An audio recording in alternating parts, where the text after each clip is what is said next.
चालाक औरत तो बस गिरने का नाटक करके लड़की को फंसाना चाहती थी, लेकिन लड़की ने उसकी चाल एक नजर में ही देख ली। उसने उसे जोर से पकड़कर खींचा और खुद ही सीढ़ियों से लुढ़क गई। उसकी यह चालाकी देखकर चालाक औरत भी दंग रह गई।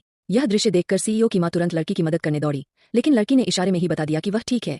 असल में वह लड़की सीईओ की मां द्वारा ही रखी गई एक मददगार थी। उसका मकसद था कि उसके सीईओ बेटे को उस चालाक औरत का असली चेहरा दिखाया जाए। हर बार जब सीईओ बाहर रहते, वह चालाक औरत उनकी मां को बुरी तरह से अपमानित करती, और जब सीईओ वापस लौटते, वह दिखाती कि मां ने ही उसे सताया है। सीईओ, जो मोह में अंधे थे, हर बार उसकी बातों पर भरोसा कर लेते। यह सब देखकर सीईओ की मां का खून खौल उठता।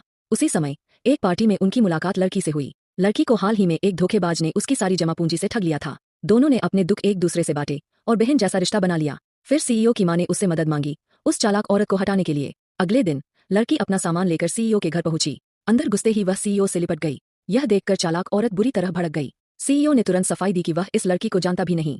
लड़की ने कहा कि वह उसकी परिवार द्वारा चुनी गई मंगेतर है और अब अनाथ और बेघर होकर उसी के पास रहने आई है।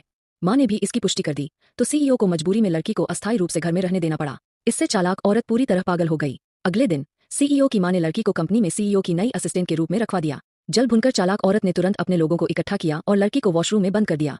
देर रात जब सीईओ ने दरवाजा खोला तो लड़की की हालत देखकर उसे दया आ गई। लड़की ने तुरंत मौके का फायदा उठाते हुए कहा, दीदी, मैं भाई सीईओ के पास कभी नहीं जाऊंगी, प्लीज मुझे बंद मत करना। सीईओ की मां ने भी मौके पर सीसीटीवी फुटेज दिखा दी, जिसमें साफ दिख रहा था कि वही चालाक औरत लड़की को बंद कर रही थी। इससे सीईओ उस औरत से नाराज हो गया। उस रात लड़की और सीईओ की मां ने मिलकर जश्न मनाया और अगली योजना बनाई। अगले दिन उन्होंने बहाने से सीईओ को एक फॉर्मल वियर की दुकान में बुलाया और परिवार की फोटो खिंचवाने के नाम पर लड़की और सीईओ की साथ में तस्वीर ले ली। फिर वह तस्वीर चालाक औरत को भेज दी।